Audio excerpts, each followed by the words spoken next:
Mon premier voyage à Istanbul, un chaos total, les amis, un chaos total. Ça a été une grosse perte pour moi.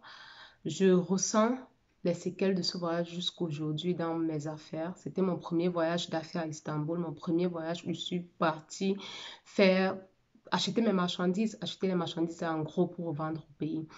Pourquoi ça a été comme, ça a été ainsi? Comment ça s'est passé? Et de quoi il s'agit? Je vous raconte cela tout à l'heure. Restez jusqu'à la fin. Hello les amis, moi c'est Prudence Aquin, bienvenue sur ma chaîne.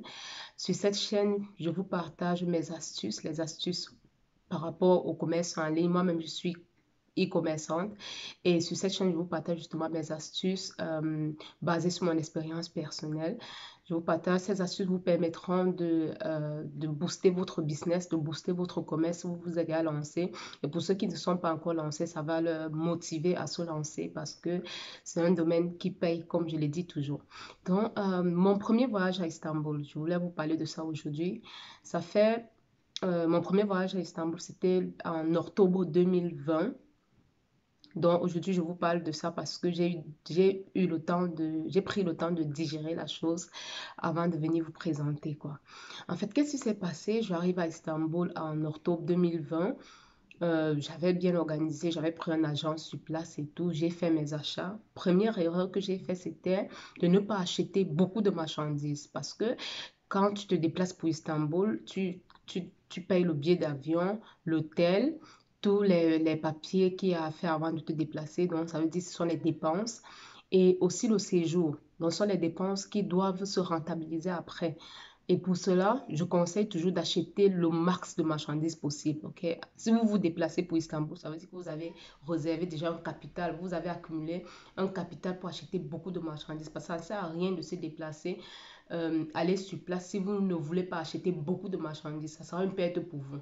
Vous allez perdre votre argent parce que les frais de l'hôtel restent la même chose pour une personne qui achète les marchandises. Pour une personne qui achète une tonne de marchandises, ça reste le même qu'une personne qui achète juste 30 kilos de marchandises, quoi. Donc, pour rentabiliser, pour vraiment plus rentabiliser, il vous faut acheter en gros. Après avoir acheté toute ma marchandise, il fallait transporter justement cette marchandise-là de Istanbul pour le Cameroun. Et c'est là où vient le problème. J'ai contacté un transporteur là-bas à Istanbul sur place, ils avaient un bureau. Donc, ils travaillaient depuis des années sur place. Je leur ai remis ma marchandise à raison de 8,50 $ le kilo.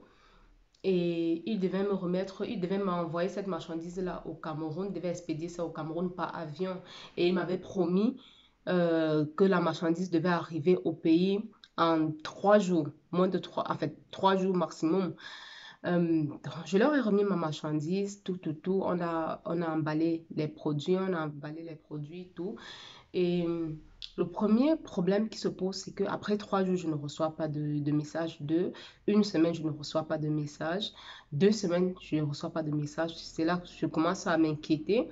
J'écris donc au numéro, parce qu'il m'avait donné une carte avec un numéro dessus. J'écris à ce numéro-là parce que je vis en Allemagne et je suis à Istanbul. Ça veut dire que je ne pouvais pas appeler directement. Donc, du coup, le seul moyen de le contacter, c'était par WhatsApp. Je les écris d'abord, j'écris des messages. On ne, aucune réponse. J'écris des messages, aucune réponse. Après, j'essaie d'appeler même sur WhatsApp, rien. Donc, je n'ai pas eu de feedback d'eux. Et après 30 jours, oui, après un mois à peu près, ils ont contacté donc ma soeur qui devait réceptionner les colis au pays pour dire que le colis est arrivé. Ma soeur me contacte, elle dit que le colis est enfin arrivé. Les colis que tu avais envoyés à partir d'Istanbul sont enfin arrivés. On m'a appelé de venir chercher. J'étais toute contente. Malgré le fait que j'avais beaucoup attendu, j'étais quand même contente et soulagée que les colis soient arrivés. Ma soeur se déplace donc ce matin à 7 heures. Elle arrive à l'adresse à laquelle elle devait récupérer les colis. Elle entre, la dame, c'était dans son appartement. Elle entre, elle veut récupérer les colis et on lui dit le sac est vide. Les amis, j'avais envoyé quelle quantité de marchandises? J'avais envoyé 32 kilos de marchandises et 20 kilos. Donc, j'avais envoyé deux sacs, un sac de 32 kilos et un sac de 20 kilos. Et on lui dit, le sac de 32 kilos est vide. On lui montre le sac vraiment vide. Si je revois les photos, je vais vous mettre ça dans la vidéo.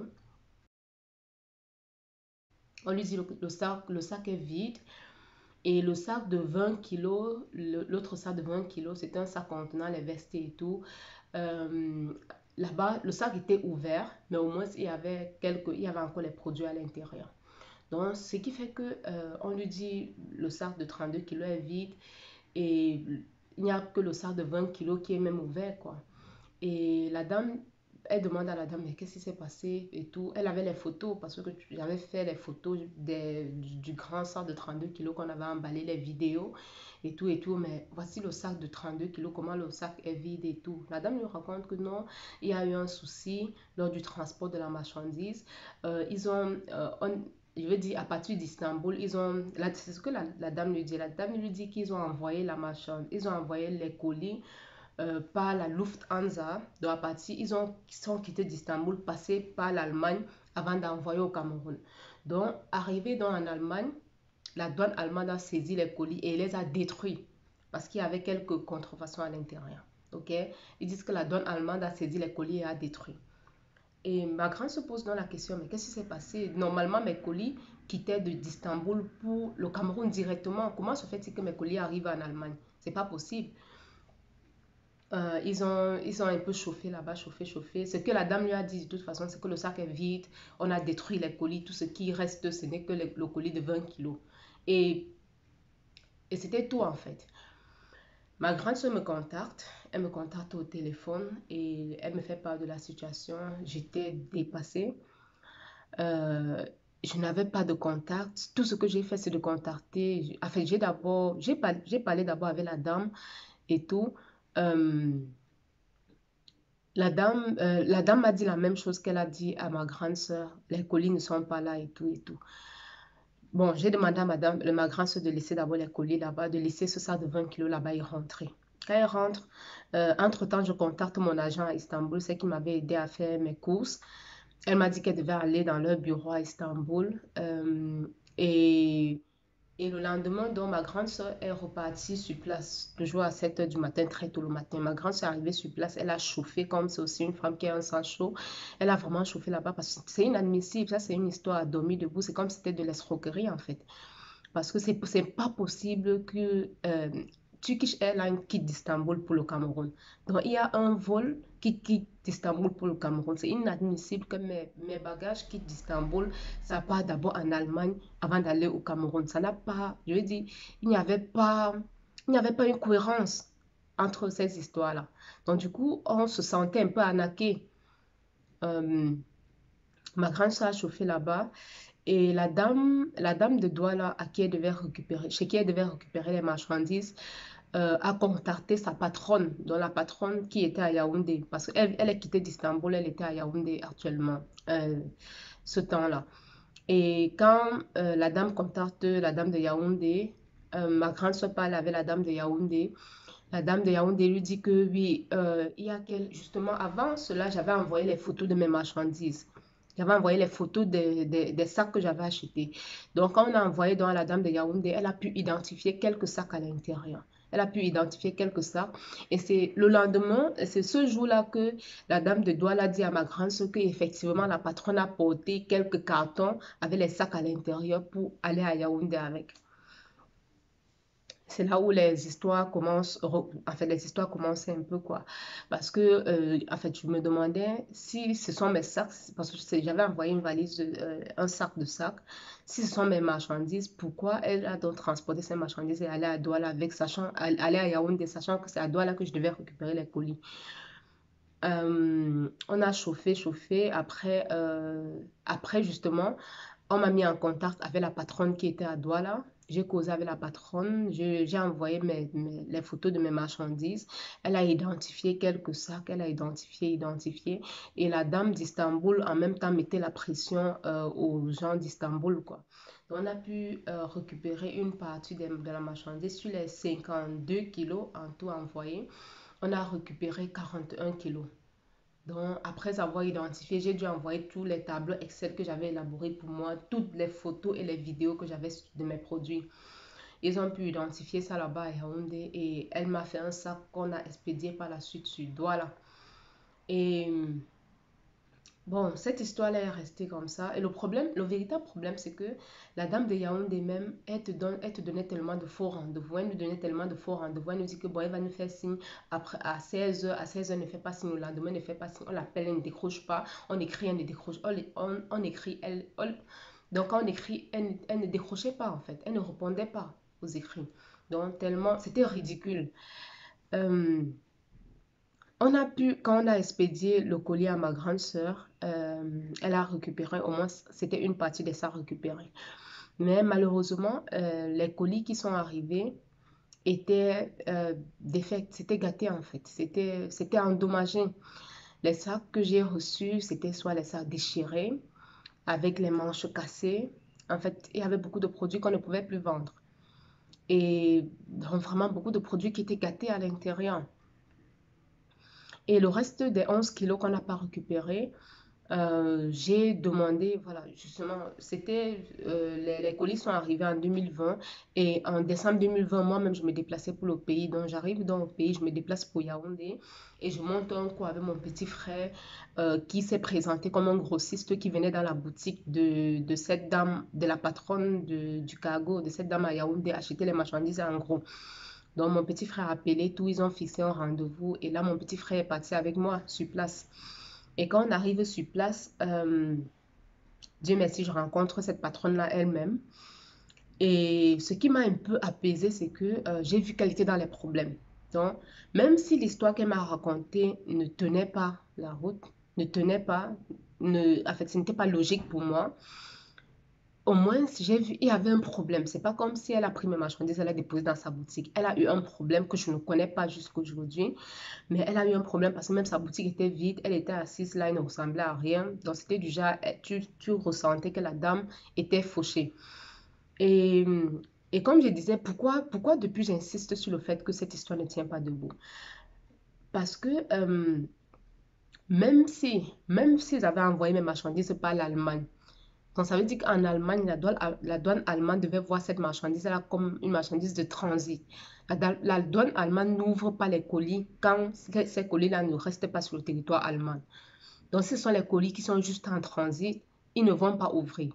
Ils ne vont pas ouvrir. Et même s'ils veulent ouvrir ces colis, ils vont t'appeler, toi le propriétaire des colis, tu vas venir et on va ouvrir ça ensemble. Et quand on ouvre, même pour détruire, non, d'habitude, tu payes même pour qu'on détruise en fait. On ne détruit pas les colis comme ça. Et ils ne m'ont pas fait signe. Ils ne m'ont rien. Je n'ai pas reçu d'infos entre-temps. Rien du tout, rien du tout. Donc, quand je rencontre la patronne, elle m'a raconté la même histoire. Elle me dit que non, effectivement, avant, elle envoyait par Turkish Airlines et que cette période, la Turkish ne prenait plus les colis en surplus parce qu'il faisait comment? C'est une personne qui voyageait avec ces colis-là et que Turkish Airlines, pendant cette période-là, ils avaient refusé de prendre les colis en plus. Donc, du coup, ils devaient chercher d'autres agences de voyage qui pouvaient accepter de faire ce genre de transport. Et c'était la Lufthansa qui avait accepté. Donc, la Lufthansa devait transporter. La Lufthansa, c'est la compagnie c'est la compagnie allemande, en fait. Donc, la Lufthansa devait transporter les colis de la Turquie pour l'Allemagne et de l'Allemagne on devait transférer ces colis en Belgique et c'est de la Belgique que ces colis devaient aller au Cameroun. Donc voilà ce que la dame me raconte. Ok, de toute façon, moi étant sur place, j'ai pas trop de choix. Peu importe ce qu'elle me raconte, moi le plus important pour moi, c'est d'avoir mes colis. Euh, Ce jour-là, la dame m'a promis que les 11 kilos qui restaient, elle devait au moins me rembourser le transport des 11 kilos. Parce qu'elle ne pouvait pas me dédommager parce qu'elle-même n'avait pas d'argent. Elle-même était fauchée, elle-même elle a perdu. Elle m'a dit qu'elle a perdu des tonnes de marchandises dans cette histoire en fait. Donc, j'ai dit, au moins, si tu peux me rembourser le transport, parce que le transport, c'est à toi que j'ai remis le transport. J'ai remis le transport à toi. On ne peut pas détruire mes marchandises et je paie encore sur le transport. Le client ne doit pas tout perdre. On peut quand même partager les pertes. J'ai déjà perdu mes marchandises. Ça veut dire que je n'ai pas de marchandises. Les marchandises ont été détruites. Je ne les ai pas. Et, et d'un autre côté, je paye encore les frais de transport. Ça ne tenait pas la route. Donc, c'était un peu ce qui s'est passé gros. Et quand j'ai parlé avec mon agent, parce que c'était un contact de mon agent a dit ça fait des années qu'elle travaille avec la dame. Ça ne s'est jamais passé, une histoire pareille ne s'est jamais passée en fait. Donc, je pense que moi, j'étais au mauvais endroit au mauvais moment en fait. Donc, je ne sais pas pourquoi c'est arrivé à moi, mais c'est arrivé lors de mon premier, c'était première expérience à Istanbul. Et franchement, je voyageais pour la première fois. J'achetais les marchandises pour la première fois à Istanbul. Ça a été un choc. Je vous assure, les marchandises dont je vous parle, je les ai encore aujourd'hui sur place. Je peux compter le nombre de produits que j'ai vendus parce qu'un produit défect, un produit gâté, un produit endommagé, c'est difficile de vendre, tu ne peux pas le vendre. Même les produits qui sont arrivés, c'était pas endommagés, sont restés là. Donc, en fait, tout ce voyage, tout ce que j'ai acheté pendant ce voyage, franchement, les produits, je les ai encore jusqu'à aujourd'hui, quoi. Les produits qui sont gâtés, je ne sais pas ce que je vais en faire. Peut-être je vais offrir ça à certaines personnes, offrir ça à la famille. Euh, on verra bien. Donc, les amis, c'est un peu ce qui s'est passé. Je vais taire le nom, de ce cargo ici, juste parce que, en fait, ce sont les choses qui arrivent. Je ne sais pas ce qui s'est passé avec elle, mais au moins, quand je suis arrivée dans sa boutique, ce qui m'a soulagée, c'est que je ne me suis pas sentie arnaquée, en fait. La dame avait un problème, peut-être elle ne m'a pas dit la vérité, elle ne m'a pas dit le problème qu'elle avait effectivement. Mais c'est pas comme elle n'a pas pris, elle n'a pas volé mes marchandises. C'est ce que je voulais me rassurer, que mon argent, ce que j'ai travaillé, ok, que mon argent n'a pas été volé par une personne. C'était ça, en fait, d'abord la base. Et après, ce sont les affaires, tout peut arriver. Et moi, j'avais aussi la pression des clients parce qu'il y avait les clients qui avaient fait les précommandes. J'avais les revendeurs qui avaient déjà fait leurs commandes. J'étais obligée de payer ces revendeurs, de rembourser ces revendeurs-là avec mon propre argent. Donc, c'était une histoire assez terrible. Je vous raconte cela aujourd'hui parce que j'ai eu le temps de digérer. Et comme je dis, ce sont les affaires. Tu ne baisses pas. En fait, peu importe ce qui arrive, tu apprends. C'était un chaos, mais j'ai beaucoup appris. J'ai beaucoup appris. C'est pour cette raison que mon deuxième voyage était un gros succès. Je vous assure, c'était un succès. J'ai fait quelques vidéos sur ce voyage déjà ici. Mais ça m'a pas permis ça m'a pas poussé à me décourager. Je ne me suis pas découragée après cette histoire. Plutôt, ça m'a permis de mieux me préparer pour la prochaine fois et de faire attention à certaines choses. Et à propos du cargo, j'ai eu un commentaire, les gens m'ont demandé quel cargo à Istanbul. Je vais vous faire une vidéo, ok? Je vais vous poster une vidéo aussi dans les jours à venir sur le cargo que j'ai rencontré à Istanbul. En fait, pendant mon deuxième voyage, je pense que là, j'ai touché la source. J'ai touché la source, quoi. J'ai touché vraiment les gens. Il n'y a pas mieux qu'à Istanbul. OK. Donc, je vais vous faire une vidéo dessus pour vous conseiller ce cargo. Et après, si vous avez d'autres cargos, vous pouvez utiliser, mais je vais vous conseiller. Je vais vous faire une vidéo pour vous présenter ceux avec qui j'ai travaillé et que franchement, je peux vous les conseiller parce qu'ils travaillent vraiment bien. OK. Restez connectés. Si tu ne t'es pas encore abonné, abonne-toi à la chaîne pour profiter toujours de ces astuces parce que les erreurs que j'ai faites, ce sont les erreurs que je n'aimerais pas que vous aussi, que vous passez aussi par là, quoi. Mais sinon, restez connectés, c'est l'Afrique qui gagne. On est ensemble.